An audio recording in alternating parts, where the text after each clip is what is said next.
for 1 year. The Bhutanese Community Association of Pittsburgh decided to let their youth arts team tell their story. So we organized events and learned techniques to light, edit, write, photograph, and videotape everything we saw or experienced. It's been an incredible journey along with our artist in residence, Christine. I'm Alina. I'm Sophia. I'm Pratishka. I'm Nigam. I'm Samir. I'm Hemant. And this is BCAP.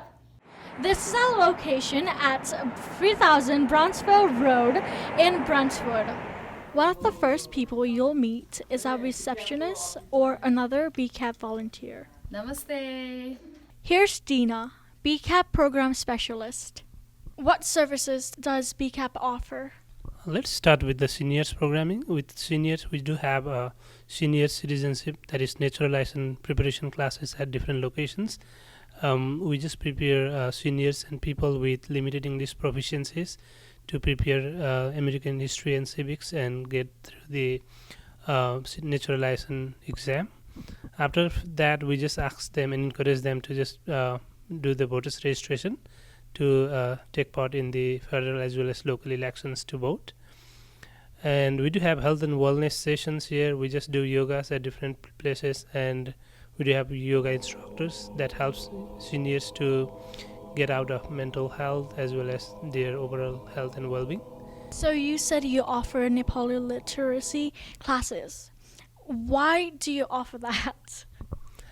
We just feel that there is a gap between the grandchildren and their grandparents, and we feel that they even need interpreters in between. So our main focus for these kids is to at least teach them basic Nepali languages so that they can have a communication and they can express their needs towards their grandparents when their parents who speak English are at work.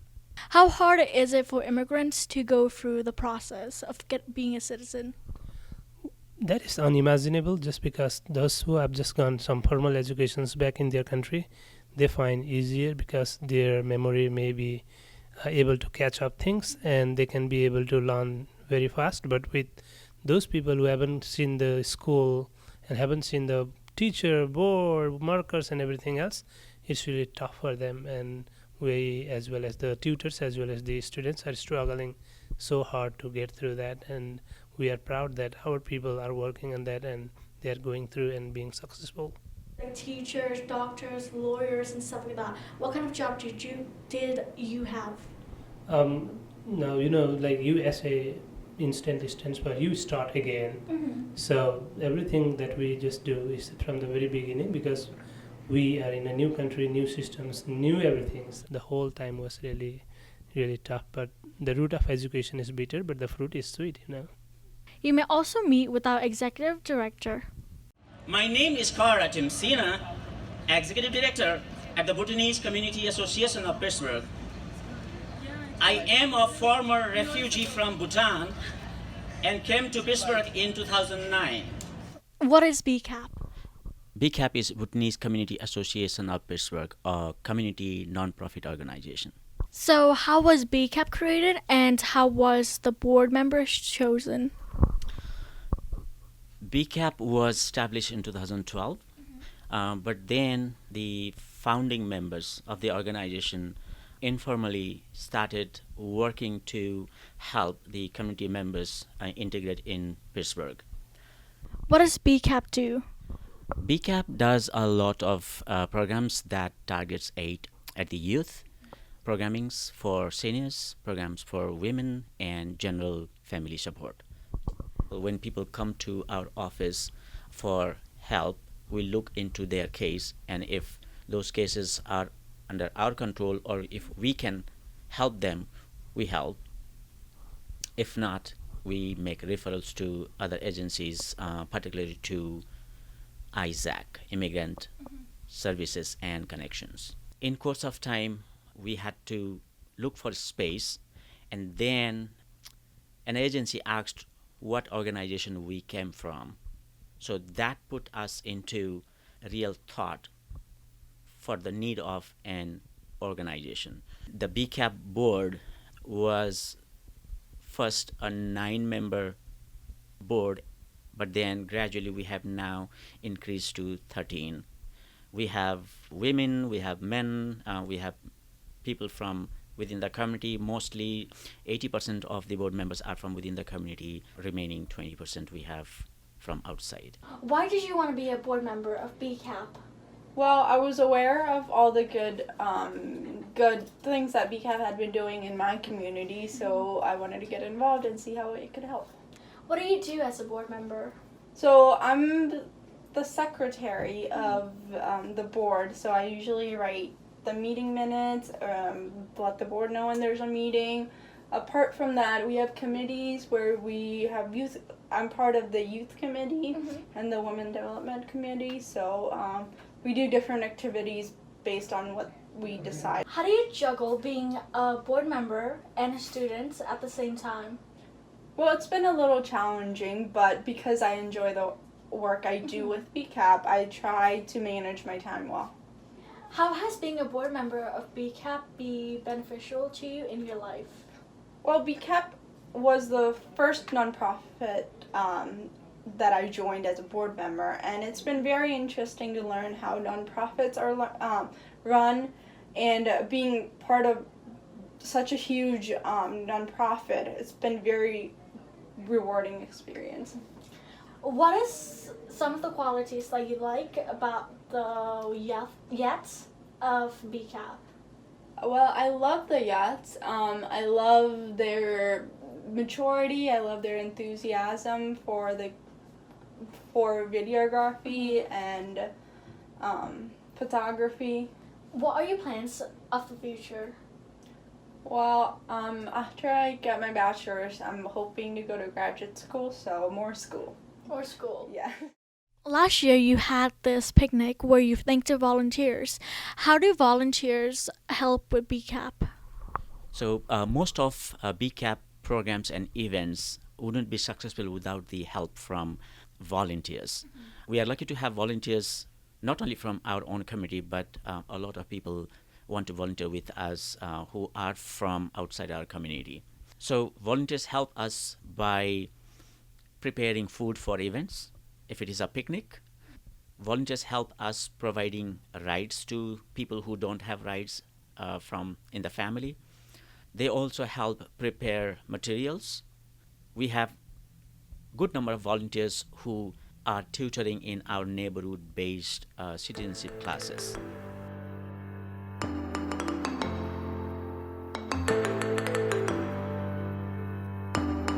How do you like the program today? Oh yeah, today's program, to me as a person who is directly related with the organization, I would say the program went, to me, based on the presence of the people, I think it went very well. Because the main thing is like people would turn out or not, those would be our main concerns. So definitely in terms of the presence and attendance of the people, it went well. How do you like it so far?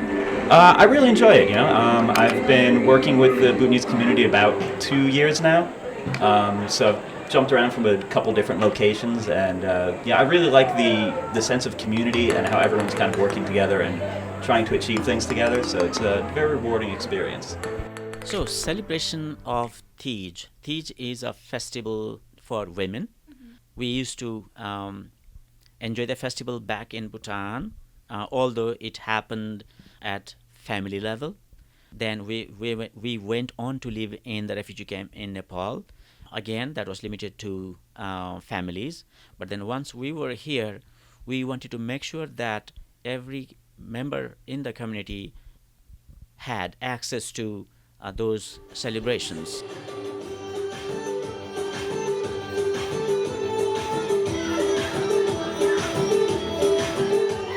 नमस्ते, धन्यवाद आज तीज प्रोग्राममा आइदिनु भएकोमा। तपाईलाई केले आज यहाँ ल्यायो? अब यो भन्नु हाम्रो नेपालीको हैन ठुलो चाड तीजले हामीलाई यसरी डोर्याइरहेको छ हैन। खुसी लागेको छ, धेरै रमाइलो, धेरैजनासँग भेटघाट भयो हैन, खुसी लाग्यो। मलाई यहाँ आउनको लागि जस्तै गाडीको या यहाँ यातायातको कुनै असुविधा भयो या यो ठाउँ पत्ता लगाउन अप्ठ्यारो पर्यो कि परेन? त्यस्तो केही पनि भएन म साथीहरूसँग आएँ What do you like about the festival? I guess I like, well, first of all, everybody's in no particular order. Everybody's getting together, and it's just a very nice, positive community event. I like the music, I love the clothing, and I like the theme. The theme seems to be all about women's success and women's empowerment, and that is an idea and a theme that means a lot to me. What do you recommend for next year's program? Oh gosh, I don't know. I think it's a really good, really successful program. I guess maybe just ask some of the Bhutanese women what they'd like to see, since this is a program that's all about celebrating them. I'm just happy to be here. What is BCAP's role in civic engagement? So BCAP is doing some program to engage its civic body. One of the examples is we engage Borough officials in imparting education to our community members, and that is around Borough governance, Borough ordinances, and then also our community members get chance to ask their questions to the Borough officials, so they know how the Borough is governed, who governs the Borough. The other thing we do in civic engagement is getting people out to vote during election. We do a lot of voter registration. Till date, we have, I think, crossed 400 new citizens in voter registration. We were able to register that many people for voting. Why is voting so important within the Bhutanese community or just any other communities? I can say about our community, because ours is a community that comes from Bhutan, where we never heard, we never saw, we never understood what democracy meant. And for more than 2 decades, we were stateless, meaning we did not belong to any country, and thus we could not take part in any election. What civic events does BCAP host? BCAP hosts some civic engagement programs, but the most popular has been our annual Civic Quiz Bowl. Civic Quiz Bowl is hosted to give opportunity for our older adults and seniors who are preparing for naturalization interview to become citizens of America. They get an opportunity to be on a stage. It is almost a lifetime opportunity for people of that background to be on a stage. They also get an opportunity to listen to the quizmaster who happens to come from USCIS, right? So this quizmaster is one or will be one among the officers at USCIS to ask questions or to interview them later when they are ready to go for the interview. They also get chance to see how they feel in a competition. So Quiz Bowl is a competition-based program where they compete in teams of 3 in answering U.S. history, U.S. geography, and civics. When was the Constitution written? Who wrote the Declaration of Independence? What is one thing that Benjamin Franklin is famous for? That's correct. Correct. 10 points. Congratulations. That's correct. That is correct. Congratulations. That is correct. 100. 10 points. What did you like about today's event? I thought it was very educational, very good for the community, also to educate everybody about what the process is like, because it can be a very scary situation. Next, we're going to do something called a mock interview. So if you could please look into my camera right here for me. Okay, 1, 2, 3. Ms. Miller, if you could please read line 2 for me, please. What is the capital of the United States? You passed the reading test. What does the president's cabinet do? They advise the president. Correct. So that was a very good demonstration of what it's typically like in a naturalization interview. Have you ever persecuted somebody for based on somebody's race, religion, nationality, political opinion. So those are the kinds of things that people will also have to be studying. Those are the kinds of things that you all will have to be studying once you come and take the naturalization exam, in addition to the civics, reading, and writing. You can do it. I believe in you, and I look forward to the day when we can welcome you as citizens to the United States.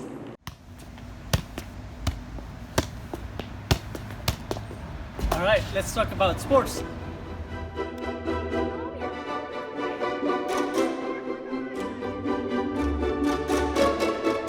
Hello, welcome to the Carrick tournament hosted by BCAP. 0-0 right now. Halftime for Brentwood versus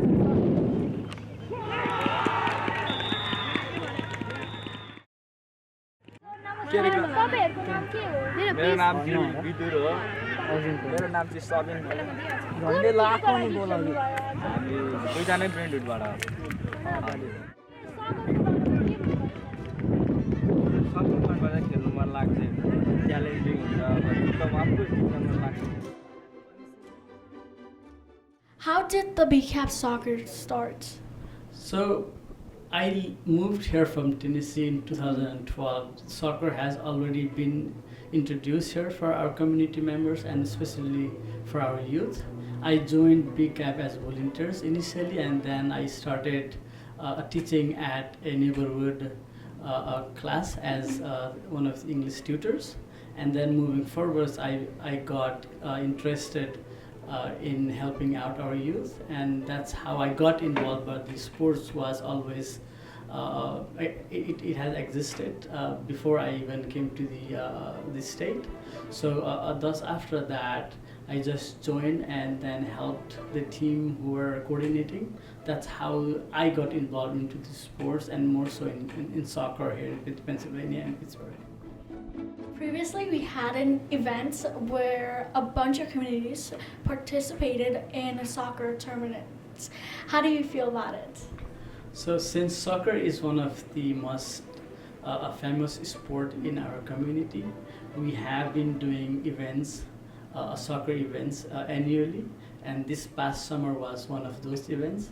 And with help from our core team members who are youth leaders and emerging youth leaders, we coordinated a soccer tournament for our inter-neighborhood soccer tournament. That's what we called it for. So about 7 or 8 team members from different neighborhoods joined this time along with our veterans team. So it was a good and successful event, and I feel really good about it, and we wanted to do this every year going forward as well.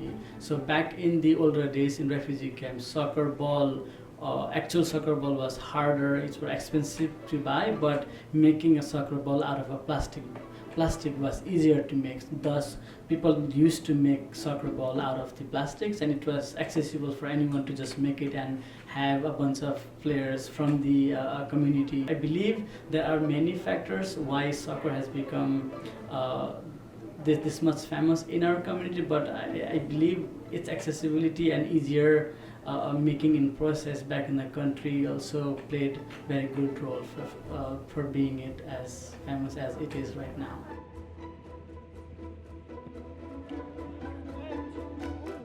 So BCAP was lucky to have an artist in residence through the Office of Public Arts and the National Endowment for the Arts. YAT, Youth Arts Team, is a shoot out of that program, Artist in Residency program. BCAP always wants its youth to develop leadership skills, and we thought doing this project would give opportunity for youth to develop not just leadership skills but also learn arts.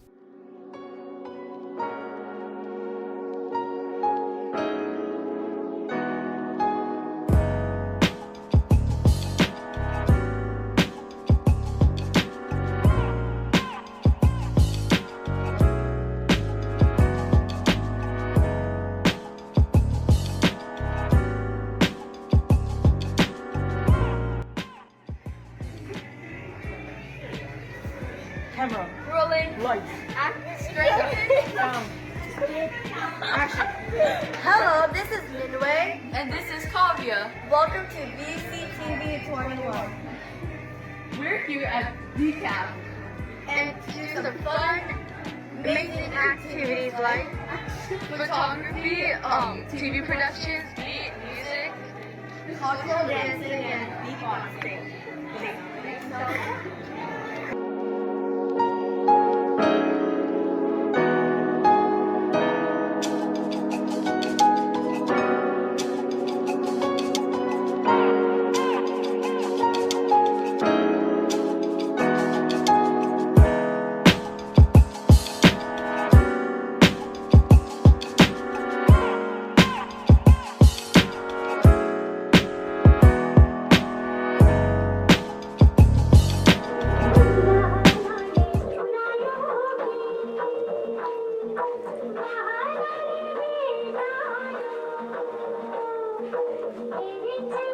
Thank you, Cara. Our youth arts team has been busy.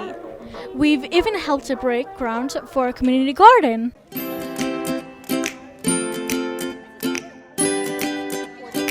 How long have you been working with Mission Continues? I have been working with Mission Continues just over 3 years. What do you like about this project? As a veteran, I was looking for a purpose after I got out. It took me a long time to transition into the civilian world. Mission Continues gives me a purpose again, to work with the community and spread the joy that is the Mission Continues. What are some examples of the projects you have going on right now? We have the garden in the background. Then we have an upcoming project at the Baldwin Library in September. We have an upcoming project in May in Hazelwood. There is a national project in June, which is mass deployment, and that will be a few thousand volunteers for a week in Baltimore. So are you located nationwide? Or Yes. Okay. What is your connection to BCAP? BCAP is one of our local partners, so with our mission here out in the South Hills, we're dedicated to the immigrant and refugee population. So BCAP is our actual partner out here, and we're used to better facilitate BCAP. Basically, that's why we're here at the garden today, and we're building planter boxes, and a bench, planting some blueberries, because BCAP uses this garden so much that it benefits them in the long term. Thank you for your time. You're welcome.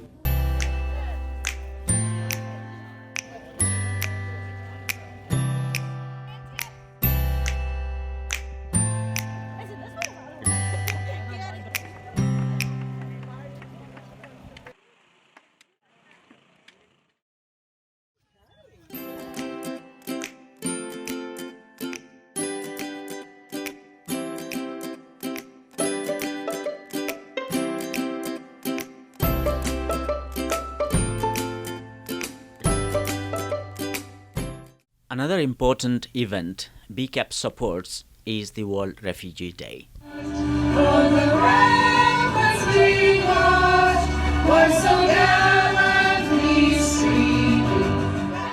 Why do you do World Refugee Day? World Refugee Day is the chance for the refugees that we've resettled and who have been here a long time even to show them their art, their wonderful talents, to take the lead, and we can enjoy the music and the dance and see the crafts and eat the food, and it's wonderful. They've been through a lot, and this is a happy occasion. We remember those that are not so fortunate, but we also celebrate those that are able to start over in our country and in our city. What do you think is the most important thing that you do as the director of your organization? I mean, when we have new refugees, to get them on the path to success, to get them over the hump. It's a tremendously difficult process to start over in a new country, new language, new food, have to take a job, and you don't know up from down. So we're doing our best and putting a lot of staff time, volunteers, AmeriCorps, interns, community members to walk by them, walk hand in hand with them to make sure that in a few months they are where they can at least support themselves and then we'll continue to help them as they need What do you it. think some of your challenges have been with the new attitude towards immigration with the government and things so that we have say changed? we're staying around. We are committed. Our doors are open. We're actually very busy. People are recommending Pittsburgh as a place to resettle. So while some cities may be slow, Pittsburgh is busy. So as long as we have people to resettle, we'll resettle them. Otherwise, we'll focus on the newcomers here and hope that it will change back to the way it was.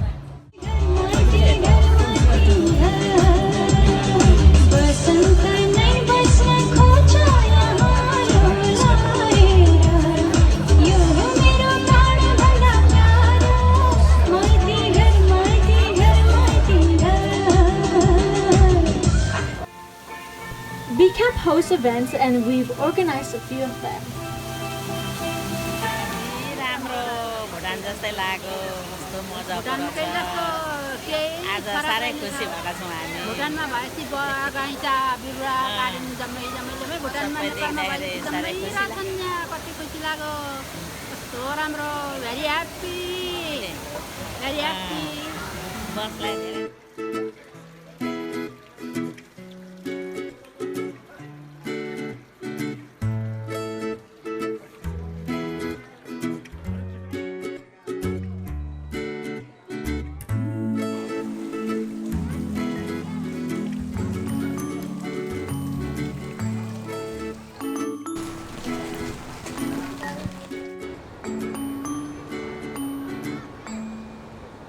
We felt a need to engage our youth in civic engagement, so we sent them in a very special mission.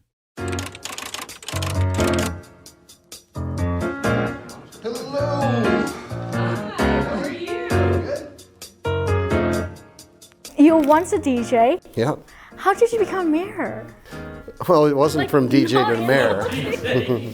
I mean, there was a lot of stuff in between there, but I took a different path. I mean, I didn't come from a political family. Yeah. My parents never had a yard sign in their yard or got involved in politics. Like I said, you know, my grandfather came from Italy with a second grade education. My grandmother never went to school. I mean, my background was a little bit different, but I was always interested. I always loved history. I started reading history books when I was in second grade and just found this really profound love of it. My dad had been a history teacher, so that probably was where part of that came from.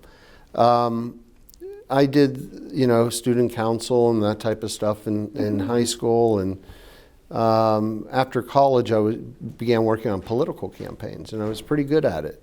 And so I got hired by a lot of different people. I worked on Capitol Hill for a while. I worked inside the Beltway, but I came back and started my own business running campaigns. And by the time I was 30, I got sick of it. I just didn't like any part of political campaign work. So I took a pay cut of 1/2, and I became the chief of staff to a city councilman. And for 7 years, I did that job. And then he decided he was not going to run for re-election, so I ran. And I won. And I spent 12 years on city council before I won for mayor. And it took me 2.5 times running for mayor before I won that election. So it was a long process. I wasn't the favorite candidate. I was considered a long shot by a lot of folks, including my own friends, but I had a lot of friends. So they got involved and they helped me, and through a lot of perseverance, I was able to finally get my dream job. What are your views on immigration, as most Pittsburgh people are immigrants? I was raised with my grandfather, who came here from Italy. And when he came here in 1921, it was during the heyday of the Industrial Revolution. And people came from the southern United States, they came from South Europe, Eastern Europe, in order to use their backs and their arms and to build in mills and factories and mines, building America. But there were people who didn't like the fact that all of these new immigrants were coming, and so they changed the laws in the U.S. Congress so that you had to be here in 1890. If your nationality had a certain percent, you weren't allowed to have more than that, which meant that my grandma couldn't come over for 4.5 years. They were separated because of changes by Congress and the laws, and they were aimed at Catholics. It was very deliberate. In many ways, we haven't changed. We're still a country that targets certain groups by the way that they pray or where they're from. And we tend to create laws that limit the ability of allowing us to fulfill our true destiny, which is to be the one place on earth that is there for anyone and everyone in order to find a way to get away from persecution, to get away from poverty or famine, in order to be that one place on earth that everyone can look to as the shining light. And there's those that tend to take away that ladder of opportunity, simply not understanding that maybe 100 years ago, they were the ones who were the target. Who would you say influenced your life the most? My mom. Your mom? Yeah, it's without a doubt. She was the daughter of immigrants. She was the first person born in this country in her family. She raised 4 boys. She had to bury 2 of them. She has been, just a rock of stability and steadiness throughout my entire life, and there's no way that I'd ever been able to have this job without her. Okay, so you said that your mom was a child of an immigrant. Who did you think is like the most important base for the future? The parents who are immigrants or the children of immigrants? Who is more important for the future of the United States? I think that it's a combination. The parents of immigrants value education in the public education system in this country. They will sacrifice everything more so than people who have born here, because they realize that the opportunities they didn't have are there for their children. And I think that the first generation of new Americans understand that sacrifice and have almost like a commitment to succeed because of it. If we could instill that in every family, it would be one of the most valuable assets we could ever deliver to actually see the American dream happen. Okay, so there's been talk going on about how children of immigrants who are born in the U.S.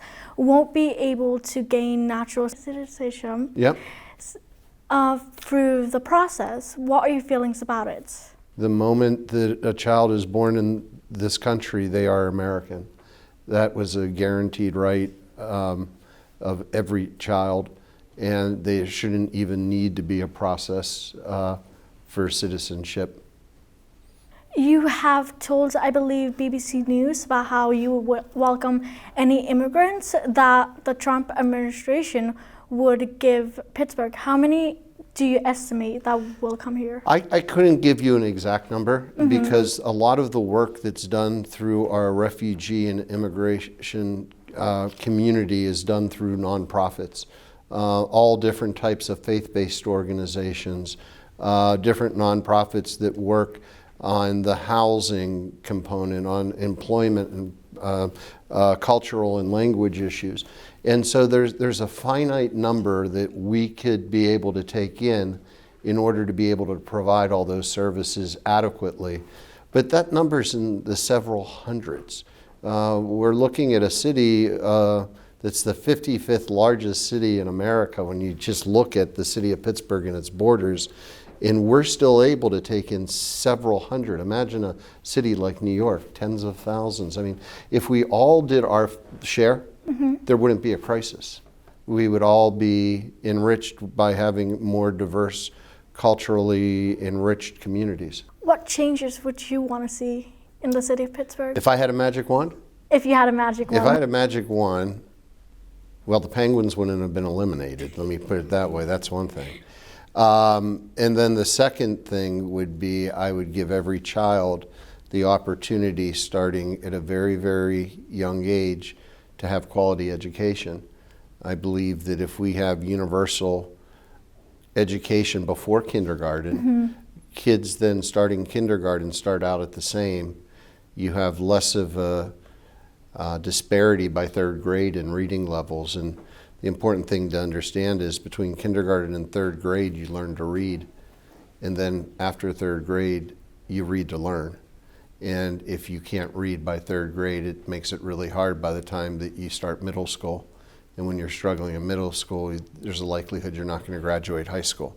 So that sets people on two different paths in life. I would use that magic wand and everybody would have that opportunity at 3 years old to start to learn and be getting a quality education. Do you think that Pittsburgh, like people who are actually born in Pittsburgh and immigrants that come from other country, are going to be able to coexist through education, school? Because I know that there are certain kinds of, I wouldn't say, almost like discrimination based on your race, your gender, your sexuality. What do you think about that? Do you think we should kind of have something like a program going on that helps with it? So it's interesting to think about the question that you just asked, because it's based on the understanding that there are those that view people differently and don't understand them. And then when they don't understand, instead of using education as a way to learn, they simply fall back to hate. So what is hate? Hate is not knowing. Why would somebody in 10th grade say, I hate algebra? Because they don't get it. Why do some people say, I hate broccoli? Because they don't get it. They don't like it. It doesn't taste right. So why would somebody say they hate somebody because of the way they pray or where they're from in the world or the way they love or any of those other reasons? Because they don't get it. So when you ask if education is important, education is the solution. It's the only way. You can't change somebody's mind unless you are able to change yourself. Not only yourself, but change the way that they see something. And so words can't do it. It requires an understanding. And once there is that understanding, things become a lot different. What's tearing us apart is that you can't learn about somebody through social media. And you put up a wall because you're not with them. People act very differently when they're in the same room together, and they're very less likely to extend that hate or the expressions. But when they find themselves in different parts of the city typing into somewhere, those words flow because there is no connection. And that first connection is being in that same room. The second part is communicating. The third part is being able to understand.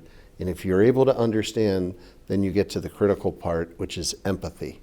Being able to fully understand another person. Anything you would like to tell us? Did I mention that I'm really disappointed the Penguins got swept? I don't watch sports. Yeah, you do. Yeah. So like I woke up this morning going like, what's this sadness I had? Oh yeah. So and this sort of goes what I like to do for fun. I love hockey. And I'll get to the point where I'll be on some blog arguing with like a 12-year-old from Saskatchewan about what the trade value of Phil Kessel is. In the summer, I like to get out to the woods, and I have a few different groups of friends that we do annual camping and canoeing trips with, and try to make those as much as possible. And then I just like to chill out.